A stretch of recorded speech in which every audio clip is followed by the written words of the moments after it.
Movies. Americans spend billions of dollars each year watching excitement, movement, and emotion, all on the big screen. What brought the film industry to its current place in American culture today? When thinking about movies, star power, and film all together, everyone thinks Hollywood. But stars didn't sprout from the warm soil of California. They came from Essanay.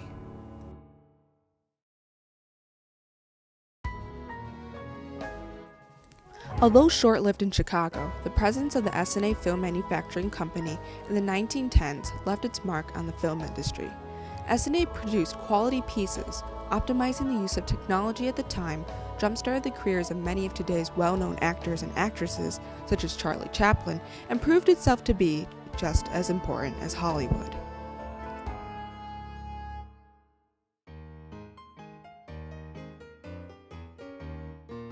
With the growth of industry in the 1900s, people found more ways for function as well as entertainment. Film used to be boring, very documentary-like, often lacking originality and character that audiences longed to see. Those involved in that film industry held the mentality that films produced were merely products, not at all valuable, products of man and nothing more. However, George Spohr sought to change this. Spohr envisioned film becoming an art. In an article published in the Moving Picture World, Spohr predicted, "As an art, the moving picture will take its place equally with the other arts." Indeed, it did. In 1907, Spohr, along with Gilbert M. Bronco Billy Anderson, formed the Peerless Film Manufacturing Company, later renamed as what is commonly known as Essanay. S for Spohr, A for Anderson, a name fit for their partnership. At the beginning, the quality of film topics for the decade did not comprehend with advances in equipment. Thomas Edison originally patented the kinetograph and kinetoscope in 1891. However, he did not see great commercial value in these inventions. Spohr, in turn, was inspired by the machine and later developed equipment for showing films to theater audiences. Armed with the right equipment, Spohr and Anderson, mavericks of the industry, began filming a new genre, comedies. With the success of their first film, An Awful Skate, the studio eventually billed itself as the home of comedy hits. Soon Spohr and Anderson decided to construct a larger facility for their budding business. Covering over 72,000 square feet, the complex was comprised of several 1- and 2-story common brick buildings housing the various activities necessary for filmmaking. With abundance of equipment and knowledge, Essanay offered an environment where performers learned more than acting.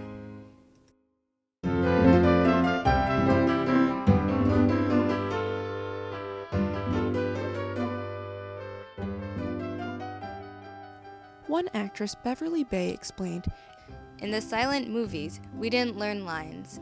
We learned a story's continuity and how to put ideas across with expressions and gestures." Silent movies had no place for words. We had to let people all over the world know what we meant when we shook a fist or smiled or breathed deeply, admitted another actor, Francis Bushman. Essanay gave opportunity to budding performers, showcasing their talent. Often their time with the company led them into more successful careers with Essanay or sometimes often elsewhere. Known as one of Essanay's star performers, Charlie Chaplin struck gold at Essanay. Coming from Keystone, Chaplin brought great energy to the scene. Contrary to his fame in Chicago, Chaplin actually disliked Essanay and grew impatient with the city's variable, cold weather. But through Essanay, Chaplin was able to explore his creative side and take it one step further. During his time with Essanay, Chaplin directed comedies, learning more about production at the same time, while simultaneously defining his slapstick comedy style when acting. Stars came and went. In fact, Chaplin only filmed one movie, His New Job, at Essanay's studio in Chicago. The rest were in the West. Pay was another fickle thing in the movie industry. At Keystone, Chaplin was paid a meager $150 per week. No wonder Chaplin initially came to Essanay in a heartbeat after being offered $1,250 per week. In the 1910s, loyalty between an actor and his company meant nothing. In 1916, Chaplin left Essanay for Mutual, getting paid a whopping $10,000 a week. You see, the public found it easier to fall in love with people, actors and actresses, rather than companies. This was one of the things that Louella Parsons noticed. Praised as one of Hollywood's greatest personalities, Louella Parsons started off small, writing scenarios for Essanay. On the big screen, actors were stars, driven to please their audiences. But behind the scenes, Parsons knew what the public was not supposed to know. When she left Essanay, Parsons decided to capitalize on her experience and contacts at Essanay. She proposed this idea to her boss, William Handy of the Record Herald. How about a column about movie stars? What they're like off the screen, whom they go with, what they wear. And with a thumbs up, movie gossip journalism was born. In addition to the birth of tabloids and movie gossip, Essanay did its best to keep up with American audiences' interests. So of course, the company had its own set of twins, Ida and Ella Mackenzie, as well as their fair share of child actors and actresses. Essanay's most famous child star was Mary McAllister, with a moving picture classic in 1917 naming her as one of the most versatile and talented child actresses. Unlike most early child stars, McAllister's career in acting extended throughout the 20s.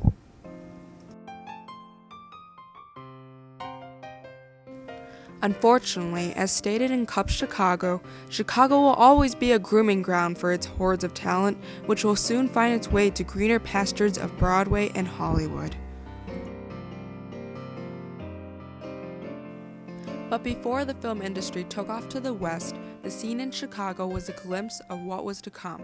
Frustrated with the Midwestern winters, Bronco Billy Anderson, co-founder of Essanay, made most of his films in the West, in Niles, California, where Essanay would build a second studio after 1909. Although the Bronco Billy pictures were made in California, stars Francis Bushman, Gloria Swanson, and Wallace Beery were an authentic part of the Chicago movie scene. Their lives in Chicago seemed to preview the Hollywood lifestyle of the future. Even though the film producers of Chicago led the way westward in search of landscape and sunshine, nobody, it seemed, stayed put in one place all the time.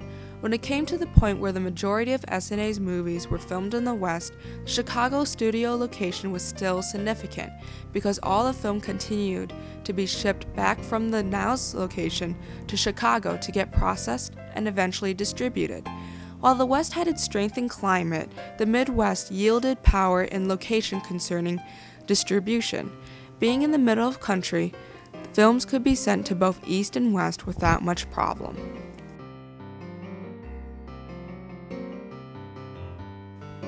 However, distribution alone could not prevent the downfall of Essanay.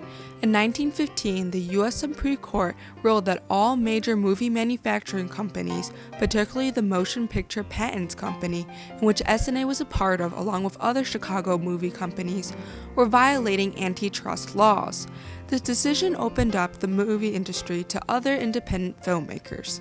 In addition to the court case, internal disputes between Anderson and Spohr arose, which led to eventually to Anderson selling his shares of the company to Spohr. The Essanay Film Manufacturing Company remained active in Chicago for 10 years. In 1917, Essanay finally closed its doors. With the migration of film to the West with the lure of warmer weather, constant temperatures, and longer days, Chicago's unpredictability did not fan well with directors.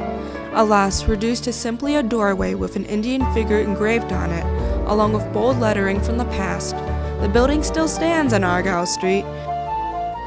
These remnants of Essanay, in addition to its surviving black and white films, serve as a reminder of not only Chicago's pinnacle moment at the top of the silent film industry, but of the contributions Essanay made to the West, Hollywood, and ultimately to the film industry in its entirety.